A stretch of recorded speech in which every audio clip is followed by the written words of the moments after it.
Hello and welcome to another episode of Kia Electric News. In case you missed my videos this week, I did a video on the rugged versions of the Kia PV5 Camper concept and the EV9 concepts, which was shown at the US Sema exhibition. I also did a video about a new Kia EV6 problem I'd not seen before. Links are in the description and I'll also put a link above. I'll start this week with the Kia EV3.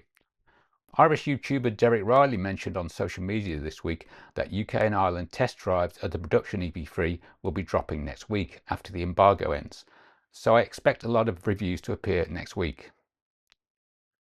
These will be of the left-hand drive models, so there may still be differences with what we actually get in the UK. This week the Kia EV3 online manual has appeared in the Kia Manuals app for the UK right-hand drive version. The app is terrible to use, but luckily you can use it to link directly to the online manual. I will put a link in the video description. From a quick read through the manual, I can confirm that service interval is 20,000 miles or 2 years, just like the EV6. The manual also appears to show a downhill braking assist button on the center console. I don't know if this is really on the UK spec though. Demo EV3s have started appearing at dealers in the UK. Kia has also sent out a test drive email to allow you to book a test drive. My EV6 is 3 years old next week and my first MOT is booked for next week, so I will hopefully find out more about a test drive then when I pop in. Korean car blog reports that the Kia EV3 GT has been spied for the very first time. You can clearly see in this image that it has the usual bright green GT brake calipers. So this hopefully means dual motor all-wheel drive like the Kia EV5. But obviously this is going to eat into the boot space. Will the rear motor be smaller or less powerful than the front? In the EV6, the front motor is less powerful. All will be revealed towards the end of the year when we finally get to see it. ElecDrive reports that Inside EVs Germany says that Kia has delisted the Kia Niro EV from the Kia German website.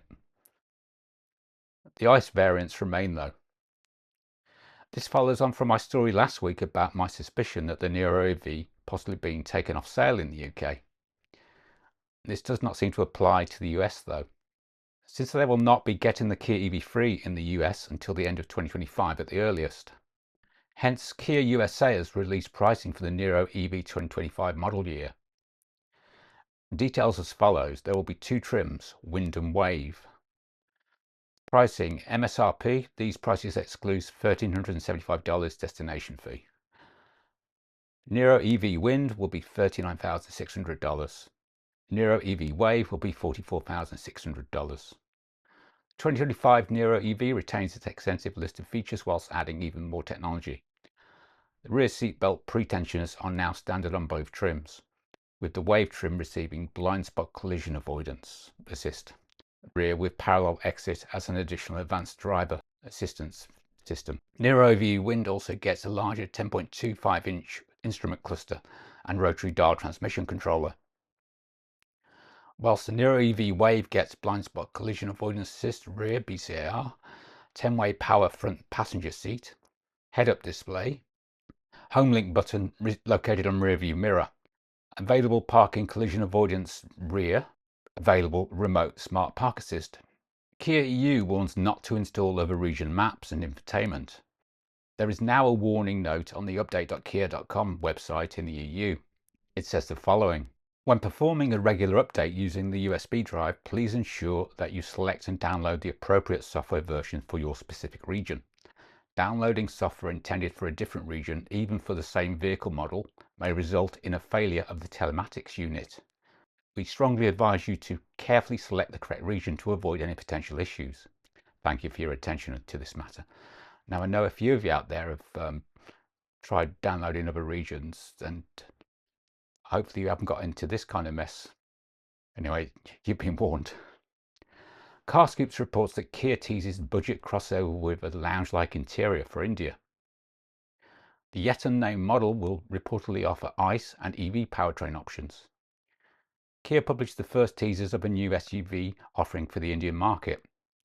The unnamed model is expected to bridge the gap between the Sonet and the Seltos in the local SUV lineup, offering minivan-style proportions, generous equipment, and an innovative seating layout. The new Kia could be called the Clavis or the Syros, with both nameplates having been trademarked by the automaker. Its launch will be part of Kia 2.0 strategy for the region and will likely take place in early 2025. Korea Herald reports that Korean auto and battery firms buckle up for the second Trump term.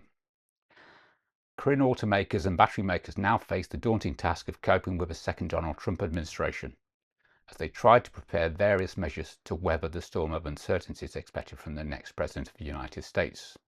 Throughout his election campaign, Trump has openly criticized the Joe Biden administration's Inflation Reduction Act and its advanced manufacturing production credit that have given financial benefits to Korean companies in the electric vehicle sector, even saying he will end EV mandate on day one. Although there is no such thing as the EV mandate in the United States, the former president's remarks aimed at curbing the growth of the EV sector, including all electric cars and batteries, are enough to threaten Hyundai Motor and Kia, as well as LG Energy Solutions, Samsung SDI and SK On. The Korean companies in the auto and battery sectors have invested billions of dollars in building manufacturing plants in the US. In particular, LG Energy Solutions, Samsung SDI and SK On have benefited from the AMPC to the point that they would have logged operating losses in the third quarter of this year if not for the tax credits. Kim Pil-soo, an automotive engineering professor at Daelim University, called Trump a rugby ball, referring to the former US president's unpredictability.